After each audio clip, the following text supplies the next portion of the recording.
Shalom, jumpa lagi bersama saya Pendeta Jerry Adu dalam ilustrasi khotbah Kristen. Judul ilustrasi hari ini adalah tidak ikut makan kok bayar. Tidak ikut makan kok bayar. Seorang anak berusia 4 tahun pergi ke gereja bersama-sama dengan ibunya. Di minggu itu kebetulan diadakan perjamuan kudus. Ketika anggur dan roti diedarkan dibagi, ibunya berbisik kepadanya, "Kamu tidak usah ambil, kan kamu masih anak kecil. Kamu belum tahu apa-apa makna dari perjamuan kudus." Kemudian tiba waktunya kantong kolekte setelah habis perjamuan, ibadah berjalan seperti biasanya, lalu tiba saatnya untuk persembahan dijalankan. Kantong kolekte diedarkan. Sang ibu berkata sekali lagi kepada anaknya, "Ayo, mana uang yang ibu beri tadi? Masukkan ke kantong kolekte." Si anak menjawab dengan heran, "Ma, kan tadi saya tidak ikut makan. Mengapa harus saya bayar juga?" Saudara-saudaraku diberkati Tuhan, itulah ilustrasi bahwa anak ini berpikir roti itu dan anggur itu kan makanan dan minuman. Tadi dia dilarang untuk makan dan minum. Dia berpikir bahwa di warung biasanya habis makan dan minum harus bayar. Dan dia berpikir bahwa dia tidak makan roti, dia tidak minum anggur. Sekarang tanggul persembahan, dia berpikir itu tagihan. Dan dia pikir, kan saya tidak makan, saya tidak minum, kenapa saya ditagih, saudara? Nah, saudara, ini memberi sebuah pelajaran rohani. Apa pelajaran rohani yang bisa kita dapat dari cerita ini? Bahwa tidak ikut makan, kenapa harus bayar? Inilah makna rohaninya untuk kita, atau kesimpulan rohani yang dapat kita pelajari dari cerita ini apa sebenarnya? Dengarkan ini. Bukankah kadang-kadang kita seperti anak kecil tadi, di mana kita merasa bahwa kalau kita beribadah tapi tidak mendapatkan keuntungan, buat apa kita datang? Itu sebabnya banyak orang datang ke gereja hanya mau cari berkat. Dan ketika mereka tidak diberkati, mereka punya persoalan, sekalipun mereka sudah setia dengan Tuhan, memberi persembahan, memberi perpuluhan, tapi mereka masih punya persoalan, sakit penyakit masih ada. Mereka merasa, buat apa saya ikut Tuhan? Toh saya tidak dapat apa-apa. Kita bagikan anak kecil. Saudara, dalam 1 Korintus 10 ayat 24 berkata begini, "Jangan seorang pun yang mencari keuntungannya sendiri, tetapi hendaklah tiap-tiap orang mencari keuntungan orang lain." Saya terjemahkan di sini, dia bilang begini, jangan hanya datang ibadah misalnya hanya untuk cari keuntungan diri sendiri, tapi carilah keuntungan untuk orang lain, saudara.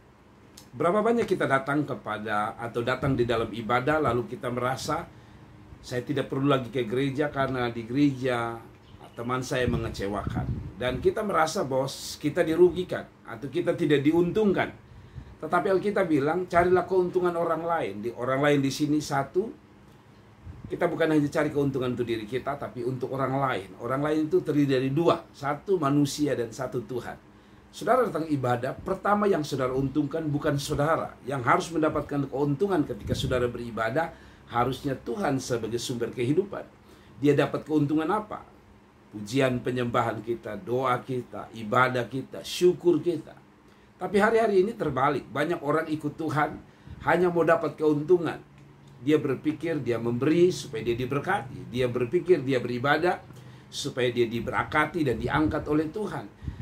Nah, kalau itu tidak salah, karena saya percaya Alkitab juga janji mereka yang beribadah kepadaku, roti, makanan, minuman mereka diberkati. Tapi yang Tuhan mau bukan kita datang karena kita mau cari keuntungan. Kita seperti anak kecil dalam ilustrasi ini. Kita datang memang kita mau hanya menguntungkan Tuhan dalam tanda kutip.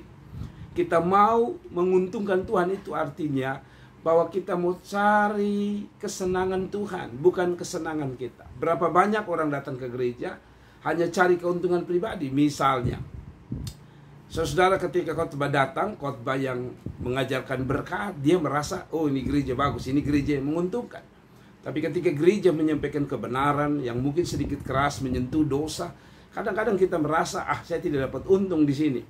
Di sini saya sudah memberi, tapi masih sindir-sindir dosa. Nah, kita sedang ada dalam golongan seperti anak itu.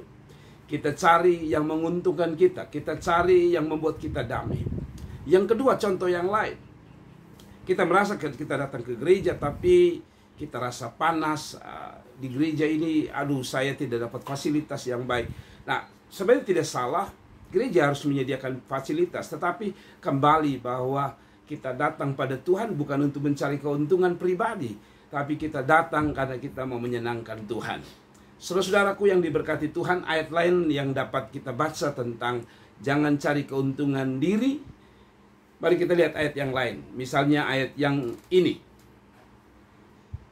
2 Korintus pasal yang kedua, ayat yang ke-17 mengatakan, sebab kami tidak sama dengan banyak orang lain yang mencari keuntungan dari firman Allah. Sebaliknya dalam Kristus kami berbicara sebagaimana mestinya dengan maksud murni atas perintah Allah dan di hadapannya. Saudara, Alkitab mengatakan orang yang mencari keuntungan pribadi adalah juga bukan hanya berlaku atas jemaat Tuhan, tapi berlaku atas hamba-hamba Allah, para hamba Tuhan, para pendeta seperti saya. Kita bisa saja memanipulasi kebenaran firman Tuhan untuk mendapatkan keuntungan pribadi. Misalnya dengan kita melayani, berkhotbah, kita berharap kita dapat berkat. Sebenarnya tidak salah karena Paulus juga mengajarkan bahwa mereka yang bekerja alias mereka yang melayani layak makan dari Injil. Tetapi maksudnya adalah motivasi utama kita menyampaikan firman Allah bukan untuk mendapatkan sesuatu. Kalaupun kita dapat sesuatu, itu adalah bagian berkat Tuhan yang dipercayakan kepada kita. Namun unsur utama dalam pemberitaan firman Allah adalah Kristus yang dimuliakan, Kristus yang ditonjolkan. Nah, ada begitu banyak motivasi tentunya di dalam hidup kita. Jadi motivasi mencari keuntungan pribadi bukan hanya pada diri jemaat. Kadang-kadang pada diri kita hamba-hamba Allah pun harus banyak berdoa.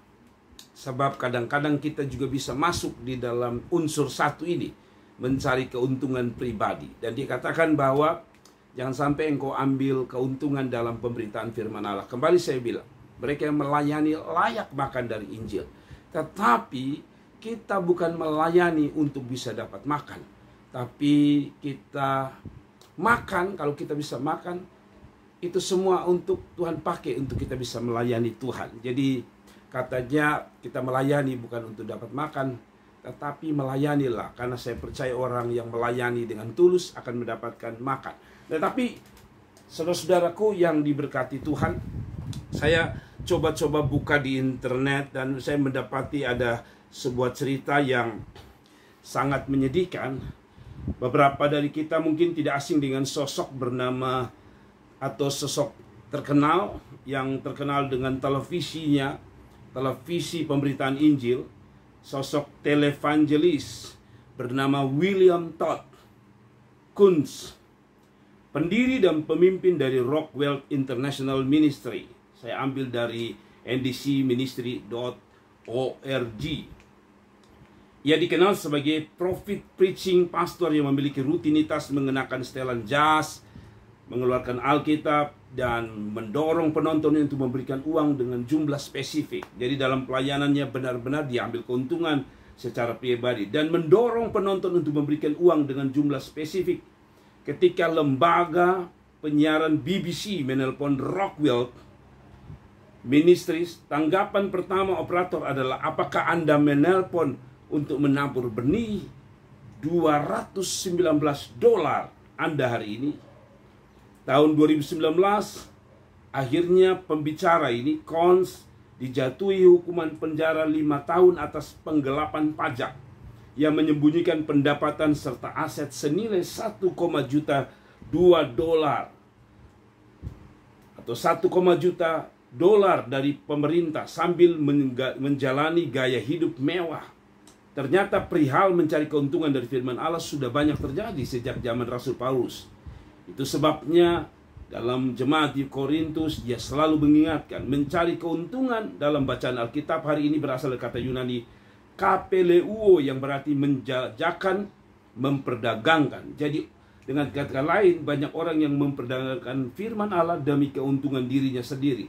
Sedangkan Rasul Paulus jauh dari definisi itu. Maksudnya begini, saudara, ada seorang hamba Allah yang terkenal, yang tadi kita baru saja dengar, namanya Cons, atau lebih tepatnya nama lengkapnya William Todd Cons, pendiri dan pemimpin dari Rockwell International Ministry. Pelayanannya diberkati. Sebenarnya tidak salah kalau kita punya pelayanan media, kalau kita terkenal dan kita dipakai Tuhan di mana-mana. Tetapi jangan sampai akhirnya motivasi utama kita adalah uang. Saudara-saudara, kalaupun saudara mendapatkan uang, pakailah untuk melayani, pakailah untuk pekabaran Injil, pakailah untuk mendukung pelayanan-pelayanan yang menjangkau banyak jiwa bagi kemuliaan nama Tuhan. Kiranya apa yang saya sampaikan, bahwa intinya kita tidak mencari keuntungan diri sendiri. Yesus adalah contoh yang paling sempurna. Dia tidak pernah mencari keuntungan. Bapa di sorga juga merupakan contoh yang paling sempurna tentang mengajari kita bagaimana tidak mencari keuntungan diri sendiri. Bayangkan, kalau Yesus mencari keuntungan dirinya sendiri, dia tetap menjadi anak Allah, Allah di sorga, dan dia tidak perlu datang ke dunia. Kalau dia mau cari keuntungan, maka dunia bukan tempat untuk Yesus cari keuntungan. Tetapi dia datang justru menjadi rugi. Maksudnya begini, dia datang mengorbankan dirinya hanya untuk menyelamatkan saudara dan saya. Bapa di surga pun demikian. Dia mengorbankan anaknya hanya untuk keselamatan kita semua. Artinya apa? Bapa di sorga, Tuhan Yesus adalah pola contoh yang terbaik untuk tidak mencari keuntungan pribadi. Nah, saudara-saudaraku yang diberkati, tokoh manusia yang ada di dunia, mungkin saudara berkata, itu kan Tuhan, itu kan Allah, itu kan Bapa di sorga. Manusia mana yang telah memberi contoh? Abraham telah memberi contoh tentang dia tidak mengambil keuntungan diri sendiri. Pada waktu dia bergumul lama, setelah sekian tahun, 100 tahun baru dia mendapatkan seorang anak bernama Ishak. Dan ketika itulah Tuhan meminta dia berkorban. Kalau dia hanya mencari kepentingan diri, keuntungan diri sendiri, dia tidak akan pernah mempersembahkan Ishak kepada Tuhan. Dan Tuhan sangat menghormati dia ketika Tuhan mengatakan, persembahkan anakmu itu, saudara. Dan akhirnya Ishak atau Abraham mempersembahkan Ishak.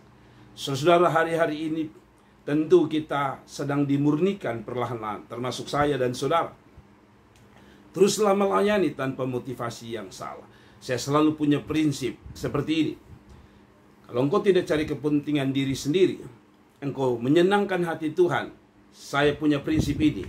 Kalau engkau urus punyanya Tuhan, kalau engkau urus pekerjaannya Tuhan, kalau engkau urus apa yang merupakan proyeknya Tuhan, yaitu kerajaan Allah, pemberitaan firman Allah, menjangkau jiwa-jiwa, membantu pekerjaan Tuhan di mana-mana, maka Tuhan yang akan mengurus pekerjaan-pekerjaanmu. Tuhan yang akan mengurus masa depanmu. Tuhan yang akan mengurus segala sesuatu tentangmu. Karena itu sekali lagi, senangkanlah Tuhan. Bukan hidup kita untuk mencari keuntungan diri, tapi hidup kita hanya satu, menyenangkan Bapa di sorga. Kiranya ilustrasi ini memberi kita pelajaran berharga bahwa hidup ini hanya satu, menyenangkan Tuhan. Pada waktu kita bisa menyenangkan Tuhan, saya percaya kita mengambil hatinya Tuhan. Pada waktu kita bisa mengambil hati Tuhan, berkat-berkatnya dicurahkan untuk kita. Tuhan Yesus memberkati. Saya Pendeta Jerry Adu dari Kota Kupang. Kiranya video-video ini dapat memberkati setiap kita, dan biar nama Tuhan boleh dimuliakan. Shalom, God bless you. Sampai jumpa lagi di video-video selanjutnya. Jangan lupa klik like, share, dan berbagi supaya banyak orang diberkati. Dan saya kasih ingat, bagi saudara yang merasa materi-materi khotbah saya di video-video saya ini memberkati saudara, pertama, share, kirimkan video-video ini kepada orang lain. Dan yang kedua, kalau saudara merasa bahwa khotbah ini masih pas dan cocok untuk disampaikan pada keluarga, jemaat, gereja, saya dengan senang hati memberi kesempatan saudara menggunakan semua video saya dengan baik. Beberapa orang bersaksi bahwa mereka telah menggunakan video-video ini sebagai bahan-bahan renungan, bahan-bahan khotbah, Mereka cerita kepada saya dan saya bilang, saya dengan sepenuh hati memberi kesempatan menggunakan 100% dari bahan ini untuk kemuliaan nama Tuhan. Sekali lagi, sebagai saudara di dalam Tuhan, saya berdoa supaya kita tetap semangat di dalam Tuhan, terus melayani dengan banyak cara. Media hari ini memberi kita kesempatan seluas mungkin untuk menyampaikan berita firman Allah, berita damai dan berita sukacita. Tuhan Yesus memberkati. Salam.